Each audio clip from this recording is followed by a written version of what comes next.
Please be seated.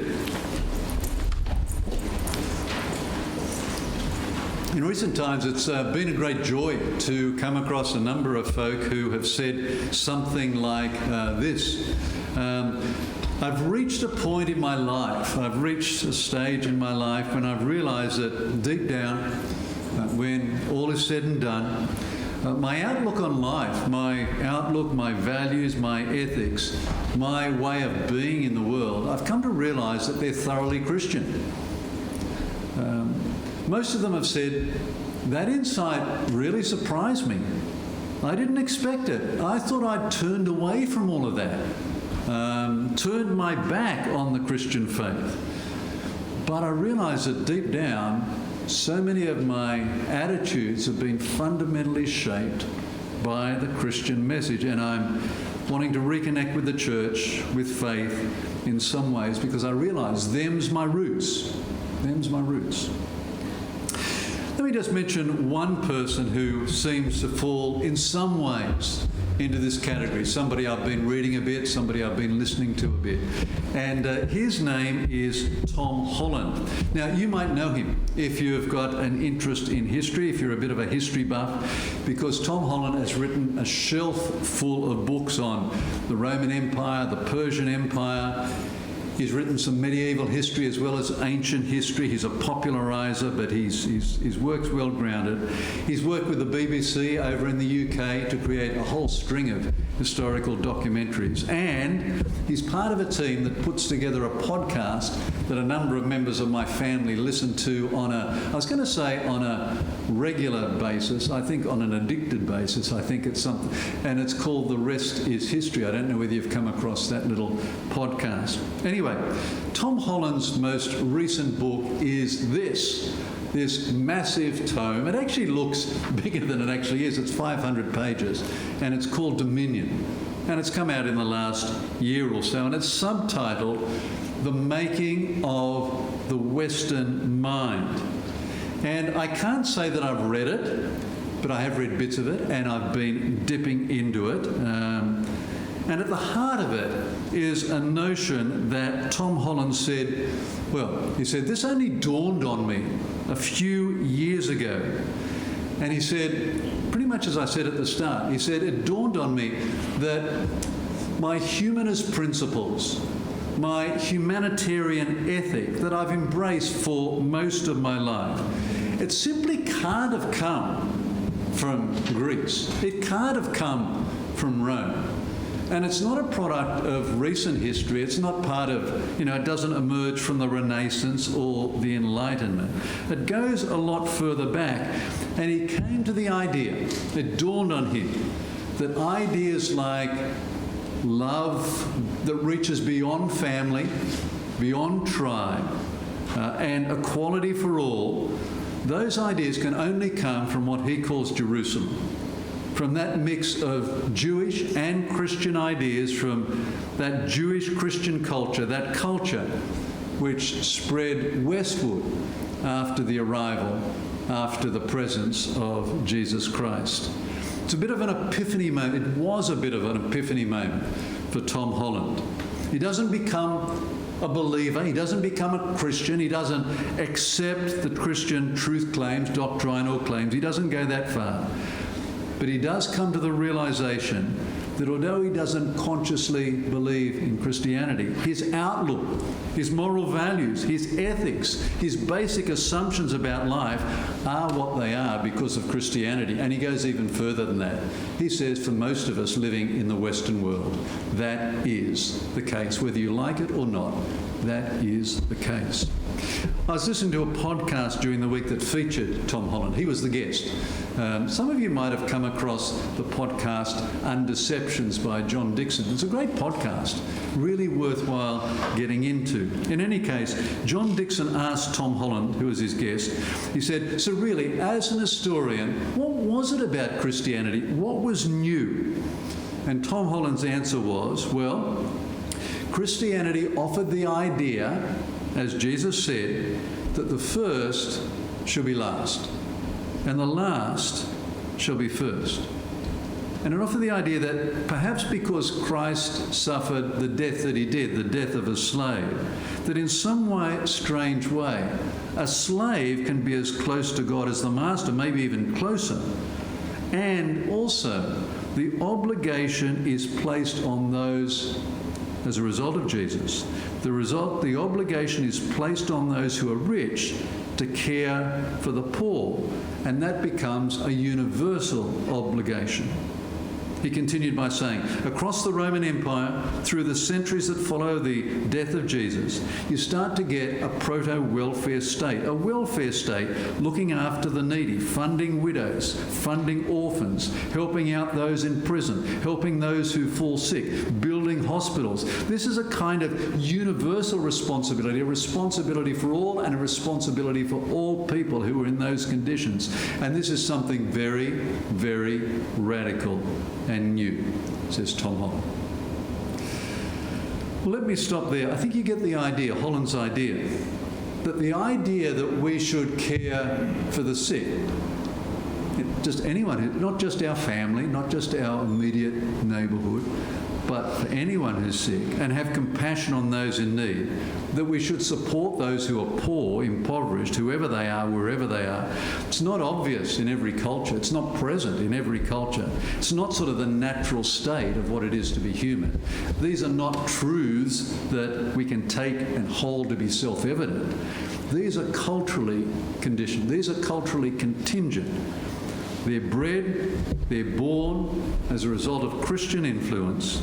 They're an inheritance that emerged in the fabric of the Roman Empire, began to emerge about 2,000 years ago.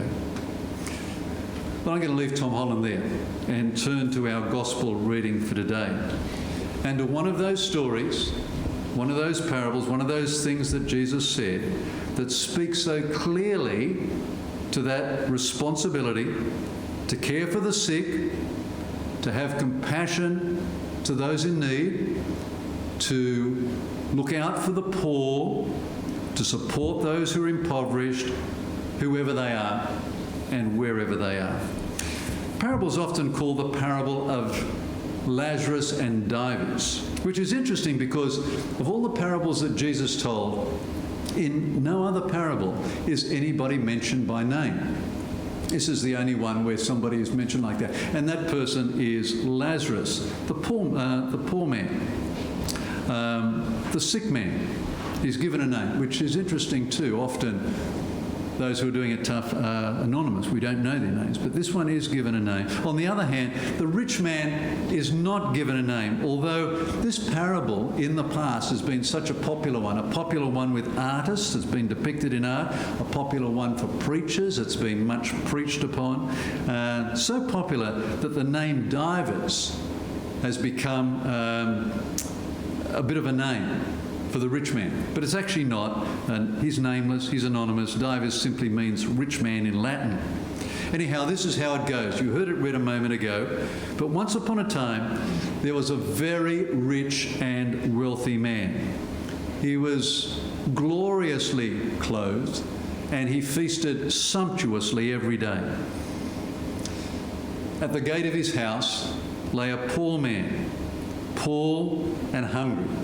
And all he wanted to do was to eat the crumbs that fell from the rich man's table. That would satisfy his hunger. He was so hungry. And he was ill. He was covered with sores that the dogs licked. Time passes. Both men die. And a great reversal takes place. Lazarus finds himself in the bosom of Abraham, presumably a place of feasting and refreshment and comfort.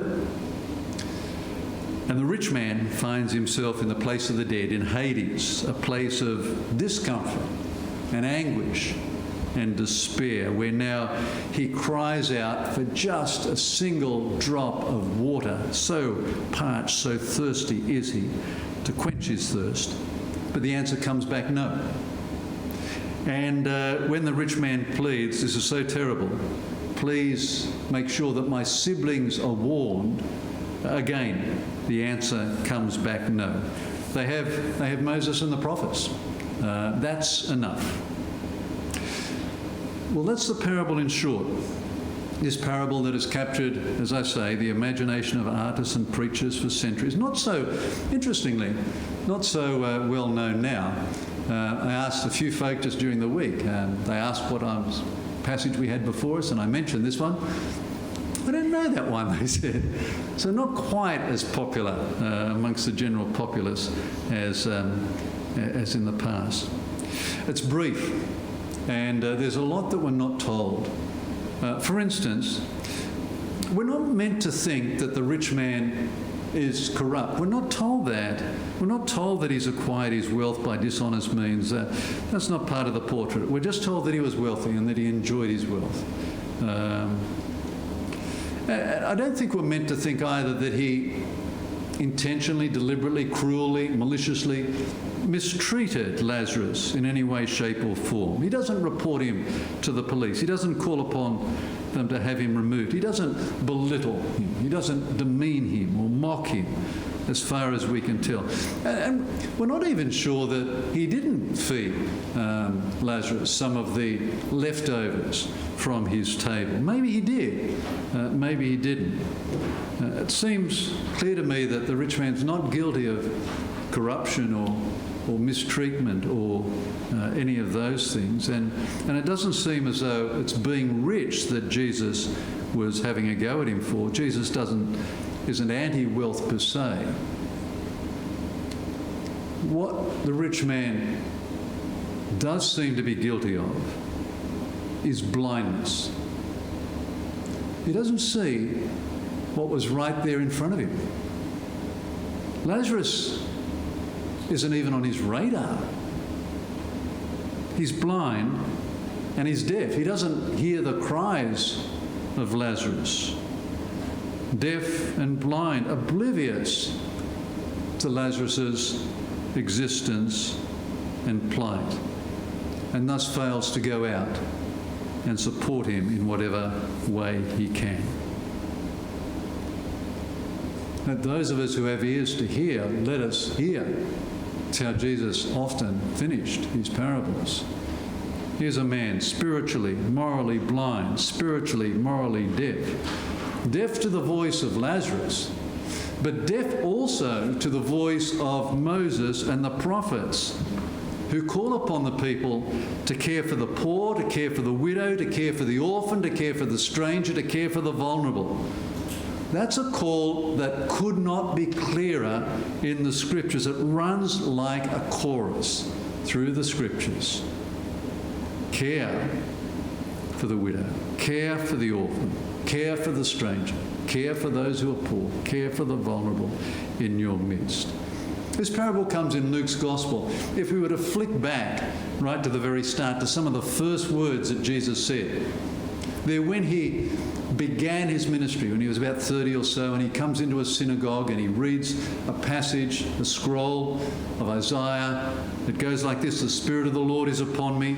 He's anointed me to preach good news to the poor, to proclaim release to the captives and recovery of sight to the blind." That's what I've come to do, he says, to enable people to see, to open the eyes of the blind, enable people to hear the call of God, which includes the call to be mindful and to be compassionate and to bring good news to the poor. And it's a call for recovery of sight to the blind and good news for those who are poor. Now, we all have our blind spots. And like the rich man and his brothers, our blindness and our deafness can undo us and compromise us morally and spiritually. So again, those who have ears to hear these words of Jesus, and may this parable, this story, these words of Jesus open our eyes and open our ears in such a way that we can play part of that great social movement that Tom Holland speaks about, in which responsibility for the last and the least is acknowledged and acted upon, in which the obligation, to quote him, the obligation that is placed upon the rich to care for the poor is universal. Lord, open our eyes, open our ears to the cries of those in need. Open our eyes and our ears and our hearts and our hands. Amen.